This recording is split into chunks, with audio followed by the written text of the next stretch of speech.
sejam todos bem-vindos a mais uma atividade de fluidoterapia dominical do Grupo Espírita Fraternidade da cidade de Caieiras. É com muita alegria que nos reunimos frente ao Evangelho de Jesus, à luz da doutrina espírita.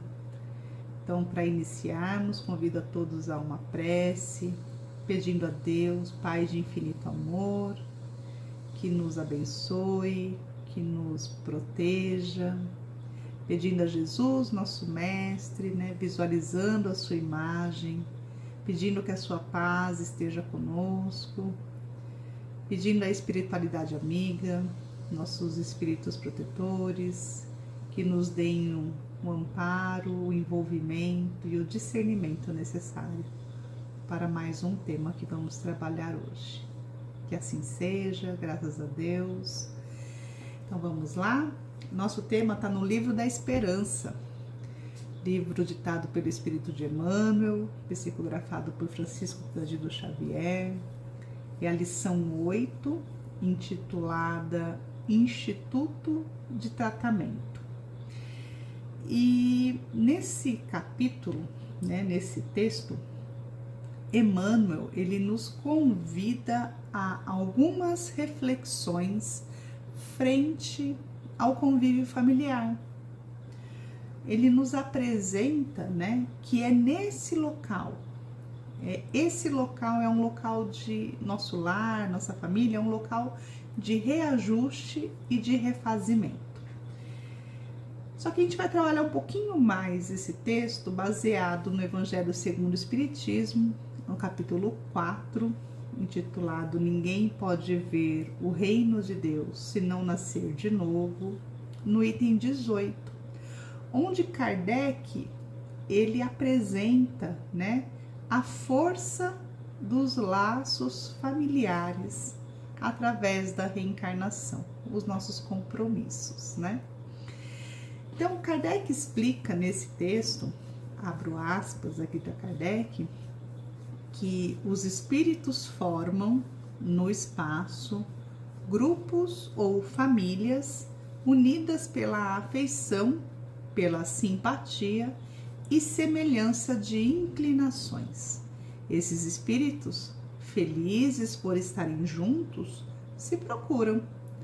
A encarnação não os separa, senão momentaneamente, porque depois da sua reentrada na erraticidade, ou seja, no seu retorno à pátria espiritual, se reencontram como amigos ao retorno de uma viagem. Então, fecho aspas aqui, Kardec já nos dá aí uma ideia que nós temos, uma família espiritual.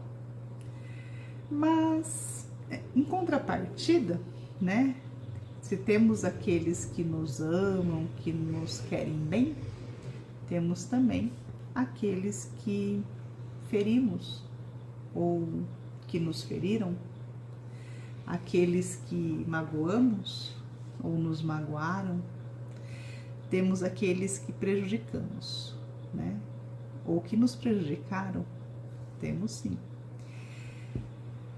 Em um mundo de provas e expiações, não há quem saia, quem passe pela vida ileso, sem ter ferido ou magoado alguém. Já que estamos aí num processo de aprendizado, então cometemos erros, equívocos e normalmente temos aí a facilidade de ferir aqueles que estão mais próximos de nós. Temos no convívio familiar aqueles que temos sim uma maior afinidade, mas também temos aqueles que não nos afeiçoamos, os que não temos muita simpatia, ou mesmo muita proximidade. E muitas vezes são pessoas próximas, Quantos que, às vezes, um irmão, um pai, uma mãe, que existe essa dificuldade de relacionamento. E quando observamos que não houve nada, que aquela pessoa nos fez ou que nós fizemos para aquela pessoa, chegamos à conclusão, né? Nessa vida não há nada aparente. Chegamos à conclusão de que isso só pode ser coisas de outra vida. E é assim que vamos encontrar a justiça divina, apresentando a fórmula exata e precisa para corrigir os males, né, que cometemos e que sofremos também, né? Que às vezes passamos também por muitas dificuldades. Então é a reencarnação que se apresenta como essa ferramenta, né? Essa ferramenta de reajuste. E aí no livro da Esperança, Emmanuel traz uma frase, né? Linda. Vou abrir aspas aqui, vou ler na íntegra, tá? Longe das esferas superiores que ainda não merecemos e distanciados das regiões positivamente inferiores em que nossas modestas aquisições evolutivas encontraram início, concede-nos então a providência divina, o refúgio do lar, entre as sombras da terra e as relutâncias do céu, por um instituto de tratamento em que se nos efetive a necessária restauração. Fecho aspas aqui. Então, ou seja, é no lar, né, no ambiente doméstico que vamos conviver com aqueles que nos amam, mas também com aqueles que não temos simpatia ou ainda com aqueles que já foram os nossos ditos inimigos. Hoje estamos encarnados e não sabemos, não temos a capacidade, né, de saber quantos amores estão esperando por nós na pátria espiritual. Mas hoje temos a oportunidade de estar na família certa para o nosso reajuste e para a nossa evolução espiritual. Assim, hoje, o meu convite, né, é para que pensamos naqueles que estão compartilhando a reencarnação conosco. Peço que pensem, imaginem, né, que aquele familiar que temos um pouco mais de dificuldade de convivência é, na verdade, um companheiro de jornada que nós prejudicamos em algum momento da caminhada. Alguém que ferimos, que magoamos e que é a única maneira de amenizar essa dor ou até mesmo, né, esse ódio que a gente não tem hoje a lembrança, a única maneira de minimizarmos isso é compartilhar o convívio com esse familiar. Vejam, não é à toa que Emmanuel deu esse título ao texto. O lar é o instituto de tratamento, é o local de reparação, de correção. Então, não espere encontrar somente flores ou alegrias. Tudo que necessita de reparação, de correção, requer uma dose de dificuldade e de momentos de desentendimentos. É natural, né? É natural encontrarmos isso no convívio familiar. O que não podemos deixar acontecer é que esses momentos se tornem uma batalha constante, né? Favorecendo aí o aumento dos nossos débitos.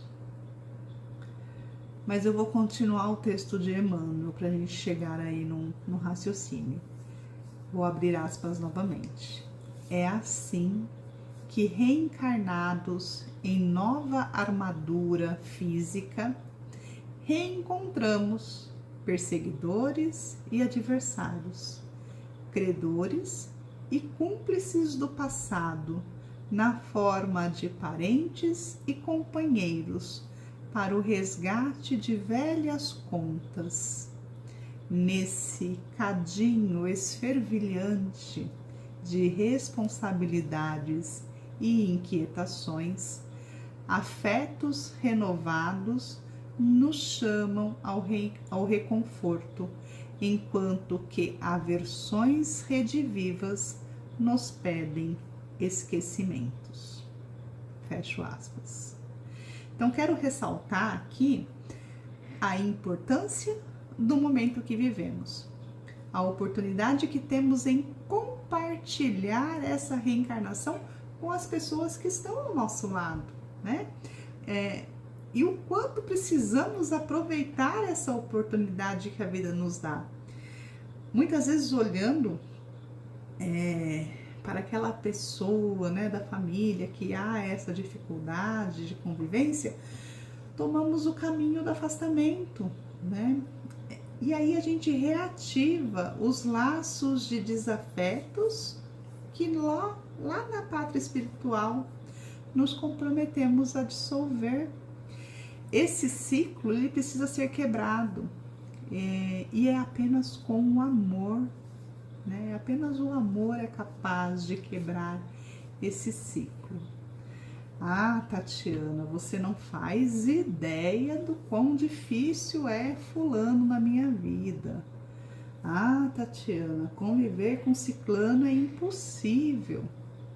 Eu sei que há situações que, com o nosso olhar parcial, parece ser irreversível. Mas será mesmo? Será que não está faltando um olhar de compaixão com esse companheiro de jornada? Será que estamos fazendo tudo ao nosso alcance para amenizar essa convivência? Muitas vezes esperamos que a pessoa do nosso convívio, ao nosso redor, né, elas se moldem ao que a gente acredita, né, da forma que a gente pensa, que elas sejam como a gente gostaria que fossem, né? A gente fica esperando isso. E a gente esquece que cada um está no momento da evolução, né? Cada um está num degrau. E vale lembrar, né, que amar os que se parecem conosco, que pensam como a gente, é fácil. O difícil é amar aqueles que são diferentes, que pensam diferentes como nós. É claro que temos ao nosso lado os espíritos que nos são simpáticos, né?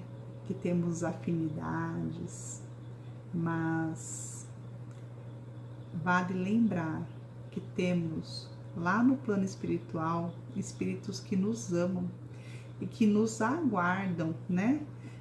E que estão torcendo para que consigamos aí lapidar, tirar essas arestas, essas dificuldades que temos do passado, estão aguardando esse nosso momento de reajuste, esse nosso passo, né, na caminhada evolutiva, para alcançarmos aí mais um degrau, né? E quem sabe um dia reencontrá-los, e quando reencontrá-los, esses que torcem por nós no plano espiritual, tenhamos alcançado esse objetivo, né? De corrigir, de reparar, de aparar essas arestas. Bom, para finalizar, eu vou trazer o finalzinho do texto de Emmanuel, né?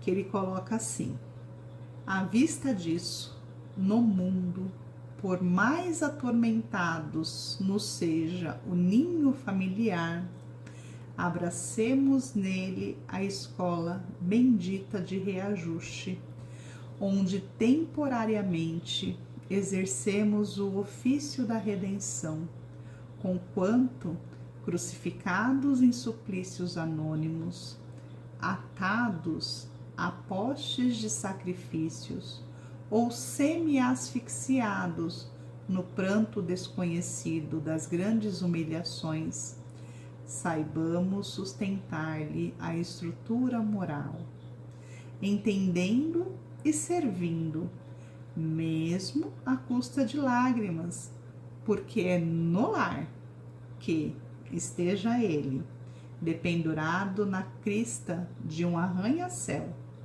ou na choça tosca de zinco, que as leis da vida nos oferecem as ferramentas de amor e da dor para a construção e reconstrução do próprio destino, entregando-nos de berço em berço ao carinho de Deus, que verte inefável pelo colo das mães.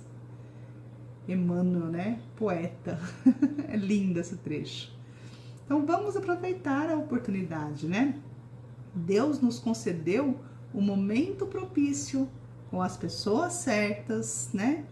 Quantas pecinhas não precisaram se encaixar para estarmos hoje nesse formato, com essas pessoas. É claro, teremos outras oportunidades, né? A reencarnação nos permite isso, sim, é claro, mas nunca teremos a mesma conjuntura, a mesma formatação familiar, então temos que aproveitá-la, né? Então, exercitar a compaixão, a indulgência, não esperar que o outro mude, né? Altere o seu modo de tratar a pessoa, de conviver com aquela pessoa, modifique você, a forma de falar, né? Não espere do outro. André Luiz nos diz que devemos tratar as pessoas da nossa casa, da nossa família, como visita, né? Devemos ser cortês, ser gentil, falar um bom dia, oferecer um copo d'água. A gente não faz isso para visita, temos que fazer isso para as pessoas que estão no convívio com a gente, né? São pequenos gestos que irão mostrar para aqueles que estão na mesma caminhada conosco que estamos em busca do crescimento espiritual, que estamos em busca de quebrar esses elos que nos acorrentam, né? Que nos aprisionaram lá em algum momento, que já não somos mais aquele espírito que errou no passado. Então, assim, com essas atitudes, né, com um exemplo, nós vamos melhorando essa convivência. Podemos não conseguir aparar todas essas arestas em uma única reencarnação, mas se não aumentarmos os nossos débitos, já será um ponto positivo aí, né? Agora, se conseguirmos diminuir um pouco esse saldo negativo, será melhor ainda. Que Deus nos ajude a concluir, né, com esse compromisso que nós assumimos, que os nossos espíritos protetores nos intuam sempre no melhor caminho, que Jesus esteja presente na nossa caminhada, nos servindo de guia e modelo. Esses são os meus votos. Que assim seja, muita paz a todos, que Deus nos abençoe, fiquem com Deus e até a próxima.